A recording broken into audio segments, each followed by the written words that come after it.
कि हाँ अपेंडिक्स की बीमारी हो गई या अपेंडिसाइटिस। सबसे पहले मैं आपको बताना चाहूँगा कि अपेंडिक्स हर एज ग्रुप में हो सकती है। ये ज़्यादा खतरनाक हो जाती है क्योंकि मैंने बताया कि बहुत छोटा होता है। अब बात आती है कि कैसे पता चले, और पुरुषों में और महिलाओं में अगर मतलब जब ये फूल जाएगा, जब ये सूज के बड़ा हो जाएगा। नमस्कार दोस्तों, आज मैं बात करूंगा गॉल ब्लैडर सर्जरी। जैसा कि मैंने पिछली बारी भी कहा था कि शौच के रास्ते में कोई भी परेशानी हो किसी को, तो सबसे पहले वो आकर कहता है जी कि मुझे पाइल्स की शिकायत है। नाम है बीमारी का पाइलोनेडल साइनस। चौंक गए ना? It sounded like Greek.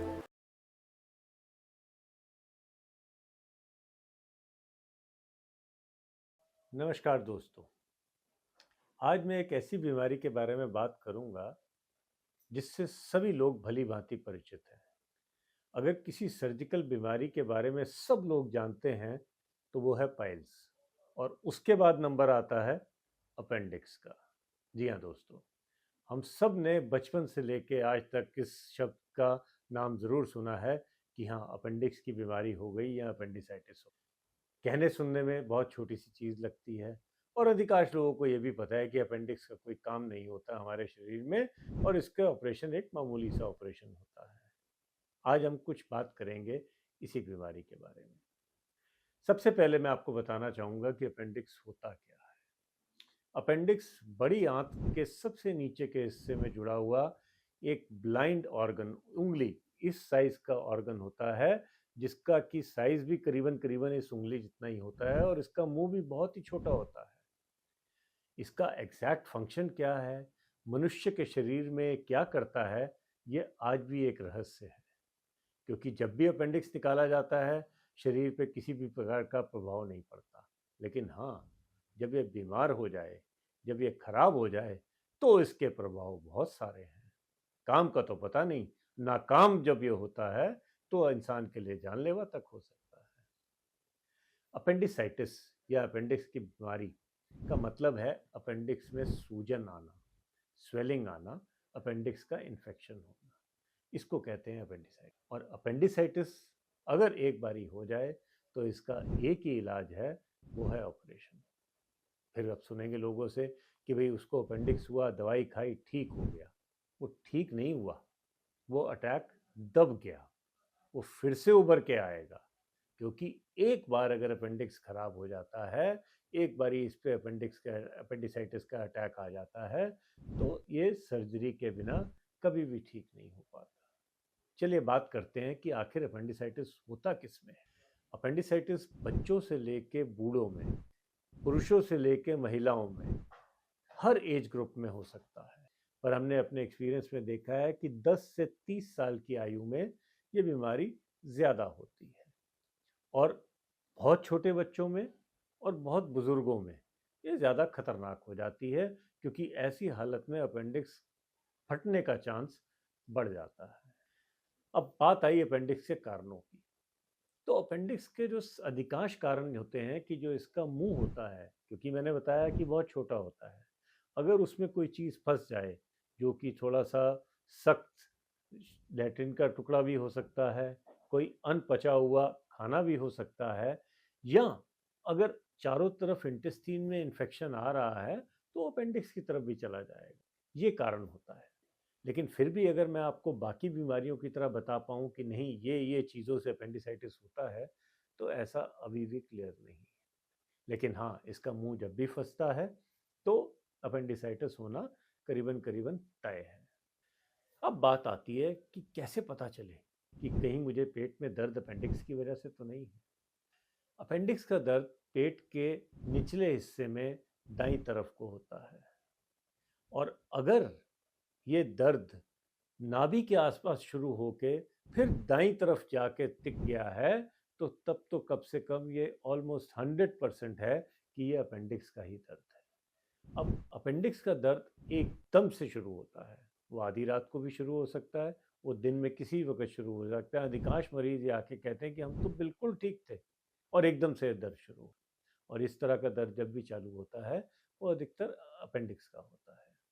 दूसरी चीज़, इसका दर्द कोई बहुत भयानक नहीं होता है, लेकिन दबाने से, हंसने से, खांसने से उठने बैठने में एक टीस सी मचती है और मरीज अनकंफर्टेबल रहता है।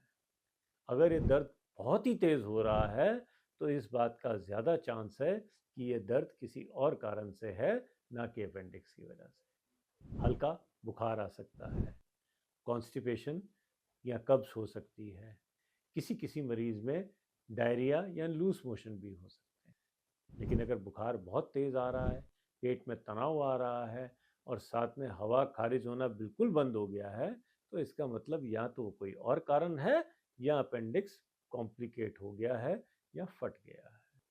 सबसे ज़्यादा परेशानी आती है अपेंडिक्स जब महिलाओं में या लड़कियों में होता है, क्योंकि वहाँ पर ओवरीज भी होती हैं, ट्यूब्स भी होती हैं। अक्सर उसकी बीमारी में भी अगर दर्द होती है तो वो अपेंडिक्स जैसी दर्द लगती है। और पुरुषों में और महिलाओं में अगर यूरिनरी सिस्टम में पत्थर या यूरिन की पाइप में अगर कोई छोटा मोटा स्टोन आ जाए तो उसकी भी दर्द इसी तरह से होती है जैसे कि अपेंडिक्स की होती है।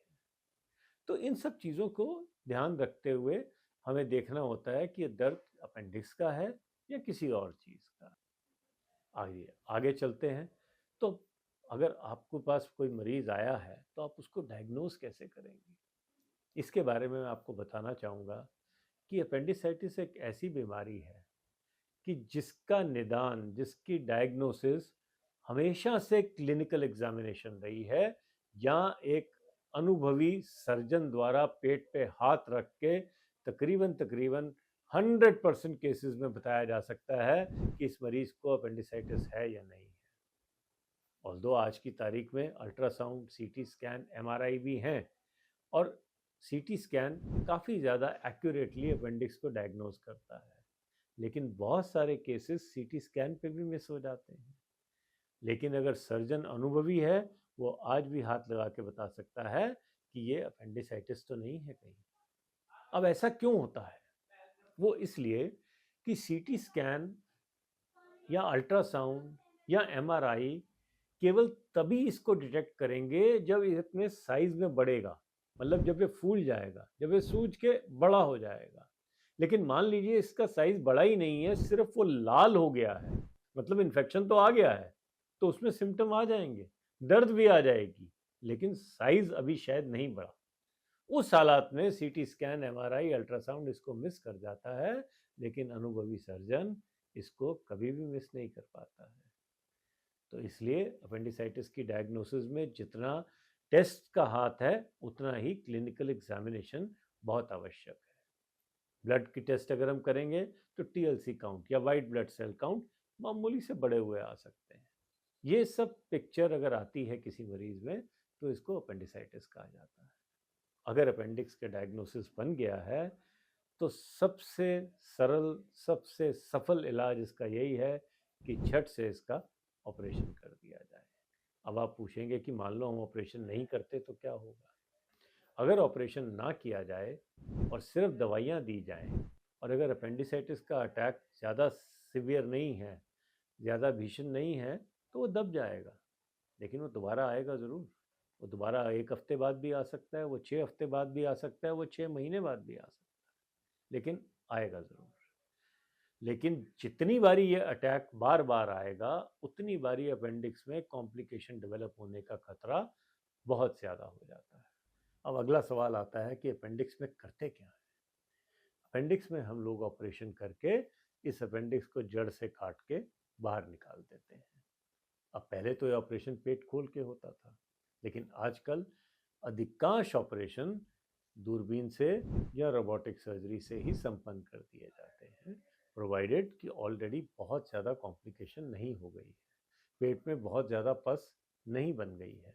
क्योंकि अगर बहुत ज़्यादा पस है तो फिर उसके लिए आज की तारीख में भी पेट खोलना पड़ सकता है और तभी इसका ऑपरेशन हो पाएगा। इसीलिए मैंने बोला कि जैसे ही डायग्नोसिस बने फ़ौरन इसका ऑपरेशन करवा लीजिए। लेकिन एक हालात ये आते हैं कि आपको अपेंडिक्स डायग्नोज हुआ मान लीजिए 4-5 दिन के बाद और आप डॉक्टर के पास पहुँचे भी, लेकिन कई बारी वो पेट पे हाथ रखने के बाद ये कहते हैं कि यहाँ तो अब एक गांठ पड़ गई या अपेंडिकुलर लंप। अगर ऐसा होता है तो उस हालत में अपेंडिक्स को बहुत ज़रूरी ना हो तो इमीडिएटली ऑपरेट नहीं किया जाता। हम 2 या 3 या 4 या 5-6 हफ्ते वेट करते हैं, दवाई देते हैं, क्योंकि ना केवल अपेंडिक्स, उसके आसपास की आंतें सब पूरी तरह सूज गई होती हैं। उस हालत में ऑपरेशन करने में फ़ायदा कम और नुकसान ज़्यादा होता है। लेकिन हाँ, अगर वहाँ पस पड़ी है जिसका कि पता लगता है कि दर्द काबू ही नहीं आ रही, जिसका पता सीटी स्कैन और अल्ट्रासाउंड पे भी लग सकता है, और या हाई ग्रेड फीवर, बहुत तेज़ बुखार चलता जा रहा है, तो इसका मतलब वहाँ पस है। तो अब जैसी भी गांठ है, इसका ऑपरेशन तो लाजमी है ही, क्योंकि पस शरीर में कहीं भी पड़े उसको निकालना ही पड़ता है। वापस चलते हैं। अगला सवाल आता है कि अगर मेरा अपेंडिक्स का ऑपरेशन हो गया तो मैं डिस्चार्ज कब हो सकता हूँ? अपेंडिक्स के ऑपरेशन के अधिकांश मरीज, 90% से ज़्यादा मरीज 24 घंटे के अंदर अस्पताल से डिस्चार्ज हो जाते हैं, खासकर अगर ऑपरेशन दूरबीन द्वारा हुआ है। और अगर ऑपरेशन दूरबीन द्वारा होता है तो कंप्लीट जनरल एनेस्थीसिया दे के किया जाता है। आमतौर पे अगर बहुत ज़्यादा कॉम्प्लिकेटेड अपेंडिक्स ना हो तो ये सर्जरी 15 से 20 मिनट से ज़्यादा का समय नहीं लेती है। मरीज़ अगले दिन डिस्चार्ज हो जाते हैं, बेड रेस्ट की कोई आवश्यकता ही नहीं होती, और चौथे, पाँचवें, छठे दिन अक्सर मरीज़ अपने काम पे वापस भी लौट जाते हैं। छोटे छोटे निशान होते हैं, टाँके अक्सर ऑब्जर्वेबल होते हैं। कोई खास ऐसी आफ्टर केयर की ज़रूरत हमें इस सर्जरी के बाद नहीं पड़ती। लेकिन अगर कॉम्प्लिकेशन है, हम लोगों ने पस ड्रेन करी है, तो कई बार एक आधा पाइप भी डालना पड़ता है, जो कि 2-3 दिन के बाद निकाला जाता है। और फिर मरीज़ टू मरीज़ हालत देखते हुए हम आगे की स्थिति तय करते हैं कि आगे कैसे इलाज चलेगा। इसलिए फिर वही बात दोहराऊंगा कि समय रहते जैसे ही डायग्नोसिस हो, अपेंडिक्स की सर्जरी करा लीजिए, ताकि इसकी कॉम्प्लिकेशन में हम ना जाएं। सर्जरी के बाद किसी तरह की फिजिकल रिस्ट्रिक्शन, हैवी काम करने में या खाने पीने में कोई ऐसा खास परहेज नहीं होता है। आप वज़न उठा सकते हैं, सीढ़ी चढ़ सकते हैं, गाड़ी ड्राइव कर सकते हैं, किसी तरह का भी कोई प्रिकॉशन नहीं आता है। तो ये थी आज की बात, छोटी सी अपेंडिक्स के बारे में। फिर भी कोई अगर आपके दिमाग में संशय है, कोई शक है, कोई डाउट है, आप हमसे संपर्क कर सकते हैं। हम उसको दूर करने का अवश्य प्रयत्न करेंगे। धन्यवाद।